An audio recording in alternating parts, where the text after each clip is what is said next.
Now, Pakistan has embraced a new trend, changing leaders often and leaving everyone confused. It's like the game of snakes and ladders, where no one knows what's next. Each move seems like a roll of the dice with one question on everyone's mind. Will the next ladder lead them to success or a challenge pull them down?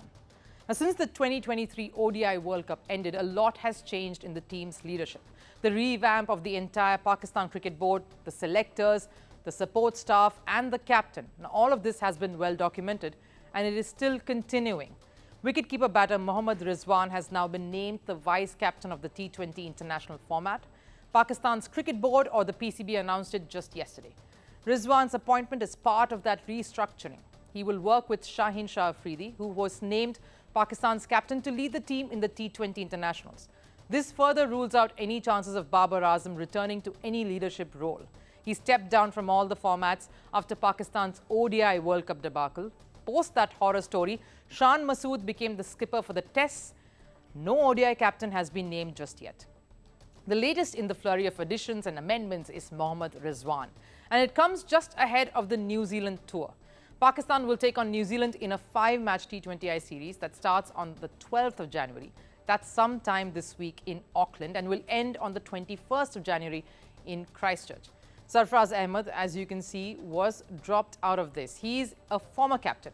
During the first test against Australia, Sarfraz was chosen as the first wicketkeeper while Rizwan was benched. He wasn't named in the playing 11. Pakistan gave a chance to 2 debutants but not Rizwan. Fans were furious regarding this outright snub. They lashed out at the board. Some called it a laughing stock, all of which seemed justified though, because Sarfraz was disastrous.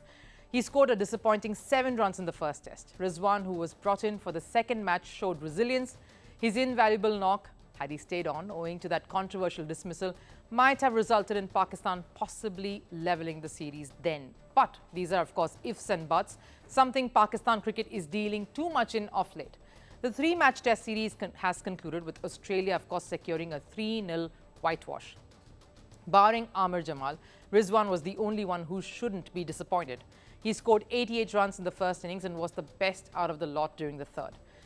So could this have earned Rizwan the vice-captaincy? Last year in December, after the ODI World Cup, a leaked PCB audio clip surfaced online. It went viral.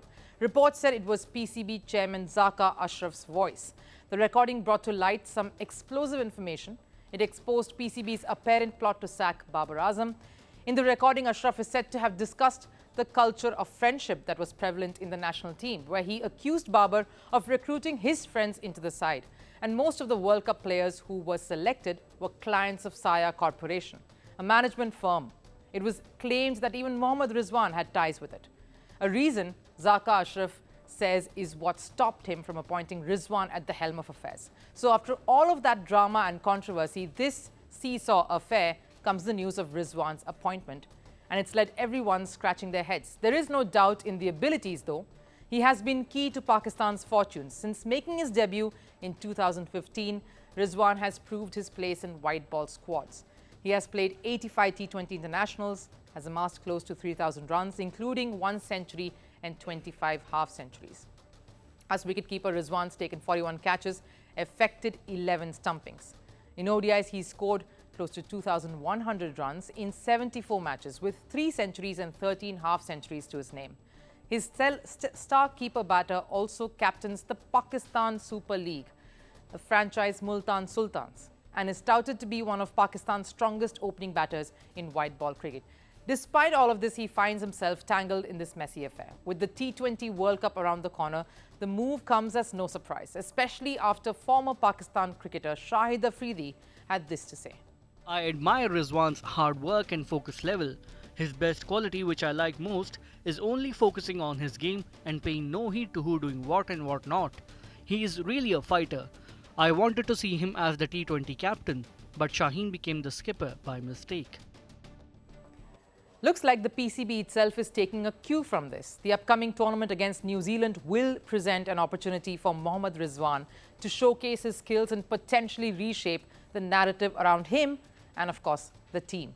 And with the way the Pakistan Cricket Board has been reshuffling their leads, Rizwan and the rest of the players will be hoping this stays on at least till June, and a sense of continuity prevails till the next World Cup, which is just 6 months away.